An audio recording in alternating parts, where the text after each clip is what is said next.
ডাকসু নির্বাচন পরবর্তী সময়ে আপনারা বিভিন্নভাবে আমাদের অবস্থান সম্পর্কে জানতে চেয়েছেন। ঢাকা বিশ্ববিদ্যালয় কেন্দ্রীয় ছাত্র সংসদ ও হল সংসদ নির্বাচনে ভোট গ্রহণের দিন মিডিয়া ট্রায়ালের শিকার হয়েছেন বলেও দাবি করেছেন ছাত্র দলের ভিপি প্রার্থী আবিদুল ইসলাম আবিদ। সোমবার 22 সেপ্টেম্বর মধুর ক্যান্টিনে ডাকসু নির্বাচনের নানা অনিয়ম নিয়ে সংবাদ সম্মেলনে এই অভিযোগ করেন তিনি। আবিদ বলেন, নির্বাচনে ভোটার চিহ্নিত করার জন্য যে মার্কার পেন ব্যবহার করা হয় তা অস্থায়ী হওয়ায় একই ব্যক্তি একাধিক ভোট দিয়েছে কিনা তা নিয়ে সংশয়ে আছে ছাত্রদল। মাছে ভাতে বাঙালি, আর সেই মাছ পেতে আসুন লন্ডন ফিশ নেটে। জি হ্যাঁ, ইস্টহ্যাম পুরাতন টাউন হলের সন্নিকটে আপনার প্রিয় মাছের সম্ভারে ভরপুর।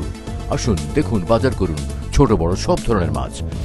বাহ, একই ছাদের নিচে প্রয়োজনীয় সবকিছু পাওয়া যায়। নির্বাচনের ব্যালট পেপার কোন প্রেস থেকে ছাপা হয়েছে তা প্রকাশ করা হয়নি। এ নিয়ে সব অভিযোগ স্পষ্ট, এটাকে আড়াল করার সুযোগ নেই। তিনি বলেন, এই নির্বাচনকে বৈধতা দেওয়ার কোনো সুযোগ তাদের নেই। ছাত্রদল চাইলে এই বিষয়ে বড় আন্দোলন করতে পারত।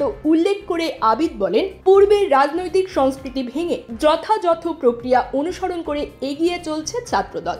নির্বাচনের দিন তিনি নিজে মিডিয়া ট্রায়ালের শিকার হয়েছেন বলেও অভিযোগ করেন আবিদ। তবে নির্বাচনের নানা অভিযোগ নিয়ে লিখিত আবেদন জানানোর পরও আমাদের এড়িয়ে চলছে বিশ্ববিদ্যালয় প্রশাসন।